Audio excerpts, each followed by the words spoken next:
এখন শ্রী শ্রী ঠাকুরের অমৃত গ্রন্থটি পাঠ করে প্রথমে শ্রী শ্রী ঠাকুরের সহস্রিত গ্রন্থ সপ্তাহমূর্তিকে পাঠ করে শোনাবেন ভবিষ্যৎ দেবতা শ্রদ্ধেয় নরেন সরকার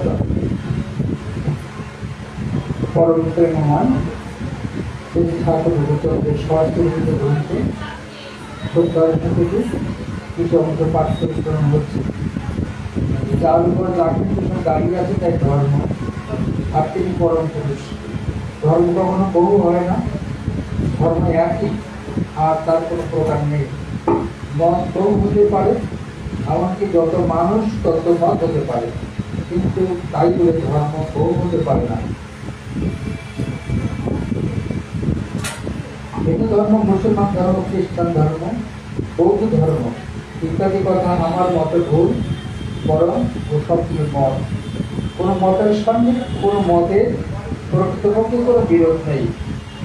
ভাবের বিভিন্ন রকমকে একটাকে নানা প্রকারে একরকম অনুভব। সব মতই সাধারণ বিস্তারের জন্য তা নানা প্রকার হতে পারে, আর যতটুকু বিস্তারে যাওয়া হয় তাই অনুভূতি জ্ঞান, তাই ধর্ম অনুভূতির তখন শ্রী শ্রী ঠাকুরের বাণীকুণ্ড নারীকে পাঠ করে শোনাবেন শ্রদ্ধা রমা পালমা।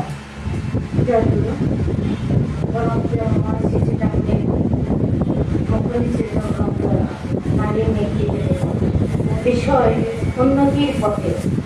তুমি যদি ভালোই থাকিতে চাও, জ্ঞানে, শান্তিতে ও সম্মানে, যদি তোমার জীবনকে উন্নতির পথে অতিবাহিত করিতে চাও, তবে তুমি তোমার পুরুষের কাছে এমনতর শ্রী পাপ চরিত্র ও সেবা লইয়া উপস্থিত হও, যাহাতে তিনি জীবন যশ ও বৃদ্ধিতে উন্নত ও